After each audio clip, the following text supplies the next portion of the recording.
Welcome to this episode of Courageous Chicks, where we're going through a book study of the secret thoughts of successful women about the imposter syndrome. So we're several weeks into this. And if you've missed previous episodes, that's okay. They are recorded and you can find them under the videos file. Or you can go to YouTube and search for Courageous Chicks and have a channel out there with a playlist for this book study. So last week, we talked about a lot of different strategies that we might use to sort of cover up the chances that we might be found out as an imposter, such as procrastinating or over-preparing or holding back. And so this week, we're going to talk about more successes and how we can really connect more with those, because that's what the crux of the imposter syndrome is we feel disconnected from our accomplishments and from our successes. So I want you to imagine that you are being called into the office and you sit down and you start being quizzed, and you're for sure this is the day they're going to figure you out that you are an imposter, and it's finally come. The cat's going to be out of the bag. They're going to realize that you've been faking it this whole time and you are incompetent. But they start asking you about your academic experience and your grades, your awards, your letters of recognition, your degrees, your certifications, and you're thinking, well, this is weird. But then you think, well, I'm not still in kindergarten, so obviously I've had some successes to get me to the point I'm at in my academic career. Okay.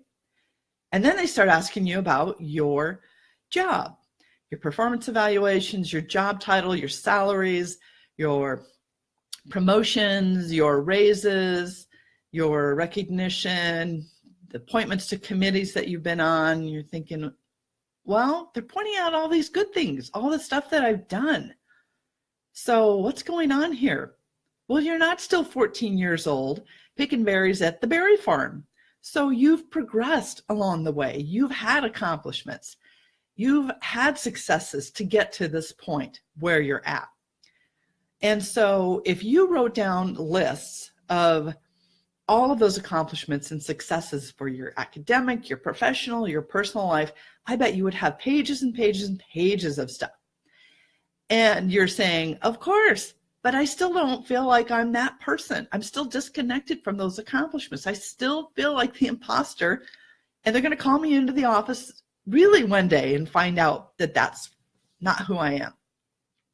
So today we're going to look at, now you've got that list of accomplishments, we're going to look a little bit differently at the excuses that we've used in the past and really how those are a factor in our competence as opposed to an excuse about why I'm not really that competent.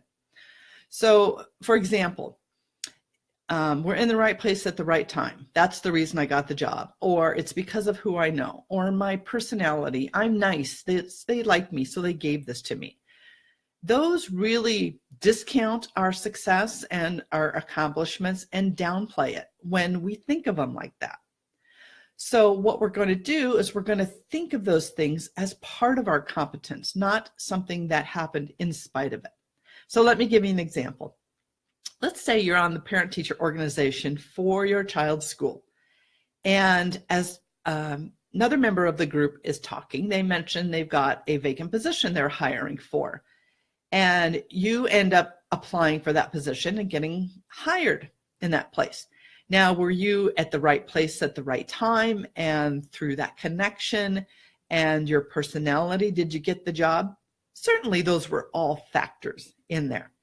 But the fact that you already had taken the initiative to be part of that group, you were participating in a group, and they could see how you worked with others, that you put yourself in that situation, you took the initiative to apply for that job, you did the work given those circumstances to be able to be successful and get that position.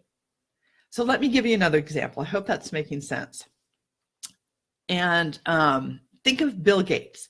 So when he was in the 7th grade, his school parent organization had a fundraiser, and with the funds, they bought some computer terminals. And that gave Bill the opportunity to dive in there and start learning how to program. He took the initiative. He put in the work. Was he lucky? Was he in the right place at the right time? Did he have connections? And I can't speak to his personality, but maybe he had a good enough personality to advance him far enough. And were all of those things a factor? Yeah, but he did the work. He took the initiative. He did what it took given those circumstances. So those things are part of your competence and your ability to be successful and have these accomplishments is to take advantage of those things. So think back at the list that you created about your academic, your professional, your personal successes, and think about some of those where maybe you were in the right place at the right time, or it was because of a connection or your personality that you got the opportunity. So there's probably some on that list, but the reality is you've taken the steps, you've done what's necessary, you've done the work to realize those accomplishments and those successes. So we're going to think about what we used to say as an excuse for why we're not as competent as really a factor in the situation that has allowed us to achieve a level of success and accomplishment that we have. So 3 action items for today. Let's see. The first one is that I want you to really engage your noticing superpower. So when somebody pays you a compliment, instead of downplaying it or thinking of an excuse about why you don't deserve it, just say thank you. Start noticing more when somebody is saying something that's causing you to downplay or give an excuse, and stop yourself and just say thank you. The more you do that, the more you'll be able to connect with those accomplishments and really own them. So the second action item for today is to think of a reward. So one of the benefits of doing a reward for yourself for an accomplishment is that it's tangible and you have something then that really connects you with that accomplishment. So I would love to see all of you put your put your rewards that you're going to do for the next thing in the comments below. That let's flood that with all kinds of creativity and see what other people are doing that might spur you on. And don't wait for that massive big accomplishment that's forever down the road.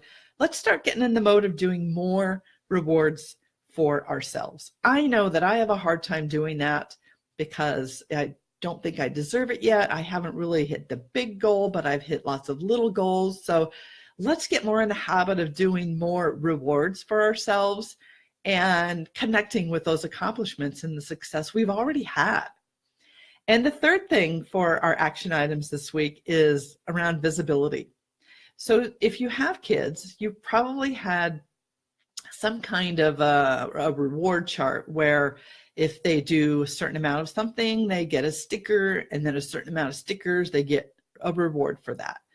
Well, how come all the fun stuff goes away when we're no longer kids? So let's do a sticker chart for adults and create yourself a sticker chart for some project you've got or some accomplishment you're working on, and show the progress along the way, and give yourself rewards and give yourself accomplishments for the stickers that you're going to work towards for that this week. So I hope that's been helpful, really, to help shift our mind about how we think of our accomplishments and looking at our competence from a different perspective this week.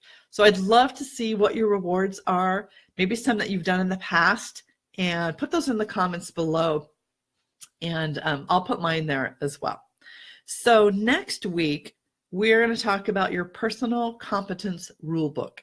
And I'm such a rule follower that I'm really looking forward to that chapter. I do not read ahead each week, so I don't really know what it's going to be about. I'm excited to learn. I thank you for joining, and I hope you'll join me next week. All right, until next time, bye.